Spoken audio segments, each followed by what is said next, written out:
ஓம் நமச்சிவாய சிவாய நம. அனைத்து தமிழ் உள்ளங்களுக்கும் கனிவான வணக்கங்கள். 12 ஆண்டுகளுக்கு பிறகு நடக்கும் குரு வக்ர பெயர்ச்சி. 119 நாட்கள் பின்னோக்கி சுழலும் குரு பகவான். நவ கிரகங்களில் முழு சுப கிரகமான குரு பகவான் 2024ஆம் ஆண்டு மே 1ஆம் தேதியிலிருந்து ரிஷபராசியில் சஞ்சரித்து வருகிறார்.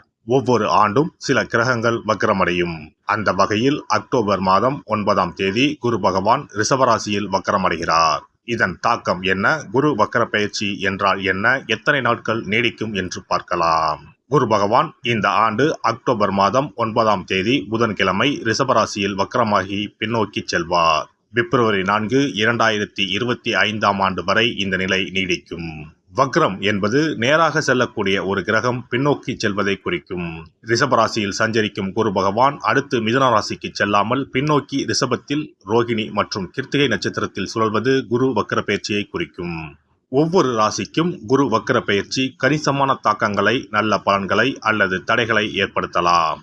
ஆனால் பொதுவாக குரு வக்ரம் அடைவது என்பது சுப காரிய தடை, விரிவாக்கம், வளர்ச்சி போன்றவற்றில் பாதிப்பு ஏற்படும். இந்த ஆண்டு குரு பெயர்ச்சி எந்த ராசிகளுக்கு நற்பலன்களை தந்ததோ, அதிர்ஷ்டமான பெயர்ச்சியாக இருந்ததோ அந்த ராசிகள் குரு வக்ரமாகும் 4 மாத காலத்தில் குறைவான அளவு நற்பலன்களை பெறுவார்கள். இந்த ஆண்டு குரு பெயர்ச்சி பலன்களில் எந்த ராசிகளில் குரு பகவான் எதிர்மறையான தாக்கம் ஏற்படுத்தினாரோ அந்த ராசிகளுக்கு வரும் 4 மாதம் அமோகமான பலன்கள் கிடைக்கும். அக்டோபர் 9 முதல் குரு வக்ர பயிற்சி தொடங்குகிறது. நவம்பர் 15 வரை சனி வக்ர பயிற்சி நீடிக்கிறது. கிட்டத்தட்ட 40 நாட்கள் 2 முக்கியமான கிரகங்கள் வக்கிரமாக சஞ்சரிக்கிறது. இது ஒரு சில ராசிகளுக்கு அபரிமிதமான நற்பலன்களை, அதிர்ஷ்டத்தை வாரி வழங்கும். பொதுவாக குரு பகவான் இருக்கும் இடத்தை விட பார்க்கும் இடங்கள் சுப பலன்களை பெறும். குரு பகவான் ரிஷபராசியில் இருந்து 5ஆம் பார்வையாக கன்னி ராசியையும், 7ஆம் பார்வையாக விருச்சிக ராசியையும், 9ஆம் பார்வையாக மகர ராசியையும் பார்க்கிறார். வக்ரமடைந்த குரு பார்வையால் சில ராசிக்காரர்கள் ராஜாதி ராஜ யோகம் பெறப்போகின்றனர். இனி இந்த வக்ர பெயர்ச்சியால் உங்கள் ராசிக்கான சுப பலன் என்ன என்பதனையும், அசுப பலன் ஏற்படுமாயின் ராசிக்காரர்கள் செய்ய வேண்டிய பரிகாரம் என்ன, வழிபட வேண்டிய தெய்வம் யார் என்பதனை பற்றியும் விரிவாக காண்போம். உங்கள் வாழ்வில் வளமும் நலமும் செல்வ செழிப்பும் பெற்று வாழ்வில் உயரிய நிலையை அடைய எல்லாம் வல்ல எம்பெருமானை வேண்டி விரும்பி கேட்டுக்கொள்கிறேன். தனுசு ராசி அன்பர்களே, இந்த குரு வக்ர பெயர்ச்சி மிகப்பெரிய வரமாக அமையும். ஏனெனில் இந்த பெயர்ச்சி உங்கள் ராசிக்கு 6வது வீட்டில் நடக்கப் போகிறது. இதனால் தனுசு ராசிக்காரர்களுக்கு நிலுவையில் உள்ள பணிகள் அனைத்தும் விரைவில் முடிவடையும். குடும்பத்தில் மகிழ்ச்சியும் அமைதியும் நிலைத்திருக்கும். வேலையில் நல்ல வாய்ப்புகள் கிடைக்கலாம். பணியிடத்தில் மரியாதை மற்றும் புகழையும் பெறுவீர்கள். பண விஷயத்தில் நல்ல பலன்களை பெறுவீர்கள். வெகு நாட்களாக உடல் ஆரோக்கியத்தில் இருந்து வந்த பிரச்சனைகள் யாவும் ஒரு நல்ல தீர்வுக்கு வரும். இதனால் மருத்துவ செலவுகள் குறையும். சிலர் புதிய உற்சாகம் பெறுவீர்கள். குடும்பத்தில் சுபகாரிய பேச்சுவார்த்தைகள் மகிழ்ச்சி தரும். திருமணம் ஆகாத அன்பர்களுக்கு திருமணம் கைகூடும். சிலருக்கு குழந்தை பாக்கியம் கூட கிடைக்கப்பெறும். குறிப்பாக பொருளாதார பாதிப்புகள் குறையும். பண தேவைகள் நல்ல விதத்தில் நிறைவேறும். சிலர் பழைய கடன்களை அடைப்பீர்கள். சிலர் அடகு வைத்த பழைய நகைகளை திருப்புவீர்கள். வீடு, வாகனம், நிலம் போன்ற சொத்துக்களை கூட வாங்கி மகிழ்வீர்கள். மொத்தத்தில் உற்சாகமாக காணப்படுவீர்கள். உத்தியோக ரீதியாக இருந்து வந்த எதிர்ப்புகள் விலகும். வெகு நாட்களாக உத்தியோகத்தில் எதிர்பார்த்த சலுகைகள் கிடைக்கும். மேல் அதிகாரிகள் உங்களை புரிந்து கொள்வார்கள். சக ஊழியர்கள் உங்களை மதிப்பார்கள். சிலருக்கு புதிய கௌரவமான பொறுப்புகள் தரப்படும். சிலர் புதிய நல்ல வேலைக்கு மாறுவார்கள். வெளிநாடு சென்று பணிபுரியும் வாய்ப்பு கூட கிடைக்கப்பெறும். உத்தியோகத்தை விட்டு சொந்த தொழிலில் இறங்கவும் வாய்ப்புகள் கிடைக்கப்பெறும். அதே போல தொழில் வியாபாரம் நல்லபடியாக மேம்படும். இதனால் வரையில் இருந்து வந்த தொழில் போட்டிகளை வென்று சாதனை படைப்பீர்கள். அரசு வகையில் ஆதாயம் உண்டு. தொழிலை நல்ல விதத்தில் விரிவுபடுத்துவீர்கள். சிலருக்கு புதிய கூட்டாளிகள் அமைவார்கள். சிலர் தொழில் ரீதியாக கொடுத்த கடன்களை நயமாக பேசி வசூல் செய்வீர்கள். கொடுக்கல் வாங்கல் போன்ற விஷயங்களில் பெருந்தொகையை ஈடுபடுத்தி லாபம் காண்பீர்கள். அரசியல்வாதிகள் தாங்கள் இழந்த செல்வாக்கை மீண்டும் பெறுவீர்கள். விவசாயிகள் உழைப்பிற்கு ஏற்ற ஆதாயத்தை நல்ல விதத்தில் அறுவடை செய்வீர்கள். அரசு வகையிலும் ஆதரவு கிடைக்கும். கலைஞர்கள் பல நல்ல வாய்ப்புகளை பெறுவீர்கள். பெண்களை பொறுத்தவரையில் குடும்பத்தில் அவர்களின் செல்வாக்கு நல்லபடியாக உயரும். செலவு செய்து நல்ல விதத்தில் வசதிகளை பெருக்கிக் கொள்வீர்கள். சுபகாரிய பேச்சுவார்த்தைகள் நல்ல விதத்தில் பலன் தரும்.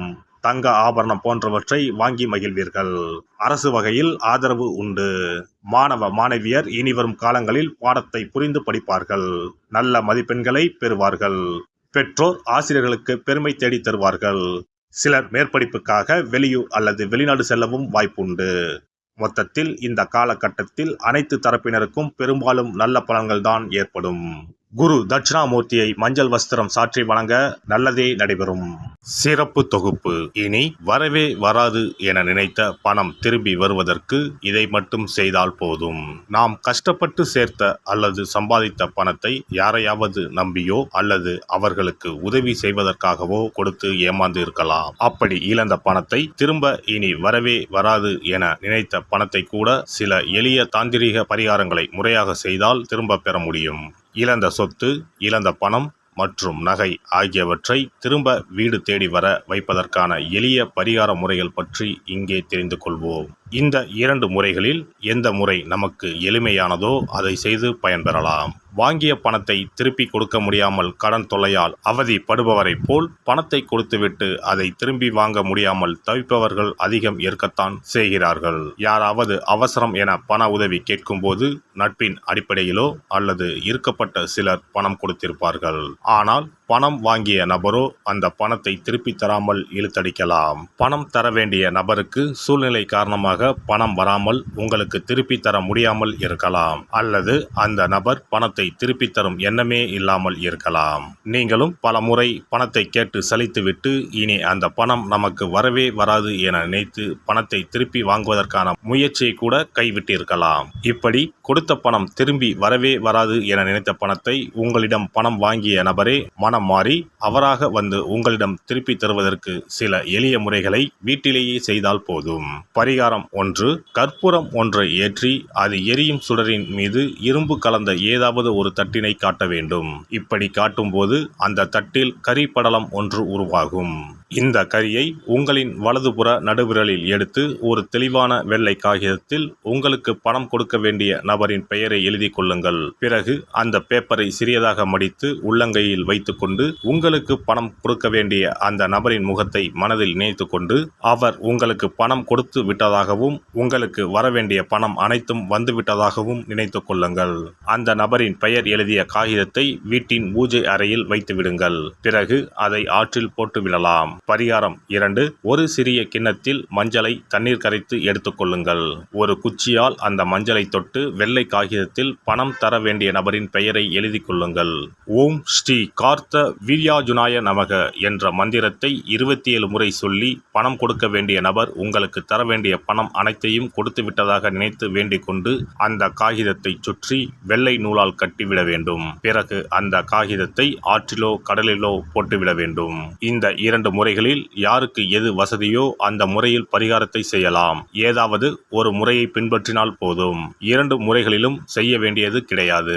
இந்த பரிகாரத்தை தெற்கு நோக்கி அமர்ந்து செய்ய வேண்டும்.